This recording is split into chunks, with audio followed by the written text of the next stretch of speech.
Hi everyone, it is so good to see you. Welcome to KREM 2 News at noon on this Friday. I'm Laura Papetti, and we begin with this. Our main goal this weekend is we want people to feel comfortable, we want them to feel safe, but we also want them to remain vigilant. The Gorge Amphitheater campground now officially reopened almost 3 weeks after a man shot and killed 2 people during a musical festival there. Now this weekend, the band Dead & Company will play the first 2 shows since that shooting. The Grant County Sheriff's Office telling us law enforcement will have an increased presence at the campground beginning today. Just went through a terrible tragedy in our community here, and we want people to come to the Gorge, the ticket holders, the campers, everyone who's coming out here to feel as safe as possible. So do make note, vehicles coming into the campground will be subject to search. Officers will be checking for weapons and any contraband. From now on, people must have a valid concert ticket to get into the campground. The Sheriff's Office is also asking people to report any suspicious activity that they see.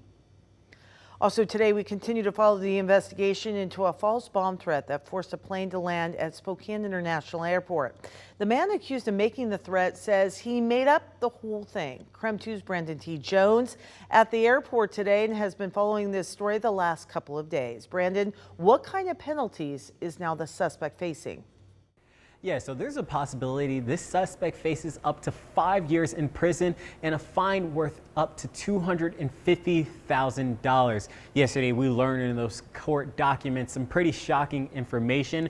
38-year-old Brandon Scott wrote a note threatening to blow up the plane if it landed in Seattle. He wrote that note to a flight attendant, alerting them to notify the pilot to divert the plane anywhere else besides Seattle. He told investigators that he did it because he believed members of the cartel were waiting for him to land in Seattle, and he said he would kill and torture him if he made it to the city. Shortly after the plane landed, no bomb was discovered on the plane, and Scott was arrested and taken to the Spokane County Jail, where he currently remains on a U.S. Marshal hold for false information and hoaxes. KREM 2 spoke with a passenger on that flight who described what it was like when the plane landed here in Spokane.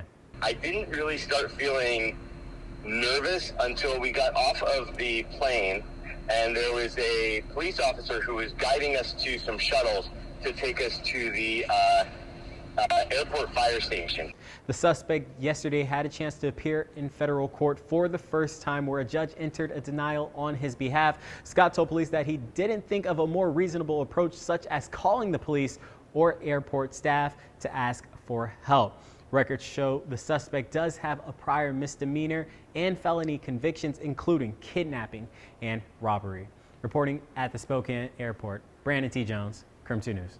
And stay with us here on KREM 2 News. Coming up in just 5 minutes, a KREM 2 exclusive. Our very own Tim Pham sat down with one of the passengers on the Alaska flight. She shares her story about what happened on board. Also right now, dozens of firefighters are fighting a fire near Hayden Lake in Idaho. It's being called the Horse Ridge Fire. It's already burned about 5 acres. So far, no one has been hurt and no buildings have been damaged by this ongoing fire. The fire was first reported on Wednesday, according to our news partners at the Coeur d'Alene Press. Right now, officials believe that the fire was caused by a lightning strike. Planes and helicopters are collecting water from Hayden Lake and dropping it on the fire to stop its spread. And scientists with the State Department of Ecology are issuing a statewide drought advisory. The yellow on the map showing parts of the state that are abnormally dry, and the parts in beige are in what's considered a moderate drought. As you can see, most of Spokane County is considered abnormally dry. And now there's a new warning as water supplies are falling fast after a hot May and dry spring. The state is advising water providers and users to keep a close watch. The Department of Ecology says the warmest May on record melted snow more quickly, and what surged into rivers is now spent. The dry weather and now drought is affecting certainly some farmers. On Mother's Day, we spent 8 hours getting irrigation out and getting water on everything, and fingers crossed it all worked, and we saved, a lot of different things that were starting to really dry out on those days. The Department of Ecology says it projects most stream flows are about 75% below normal right now, and says between late April and most of June, the state only got about 40% of what's its normal rainfall, so certainly dry conditions out there. All right. Certainly, since we're talking about droughts and heat, let's talk about overall weather. We have Nicole Hernandez. She's filling in for Thomas Patrick.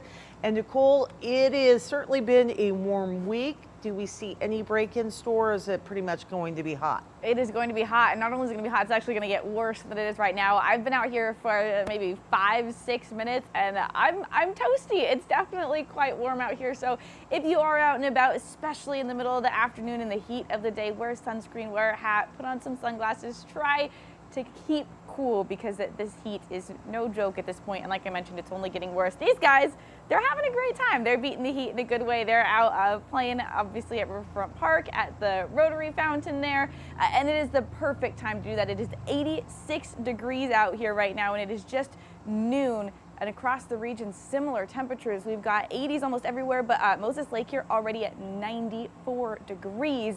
And again, it's just going to keep heating up. So here in Spokane specifically, we're probably going to reach the low 90s again today, but coming up, we'll let you know. Some of the other spots that are even potentially reaching 100-degree temperatures this weekend.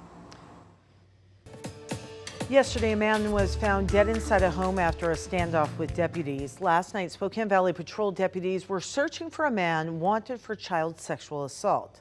When they found someone matching that description, the man ran into a nearby home. Shortly after that, deputies heard a gunshot. When they entered the home, they found the man dead.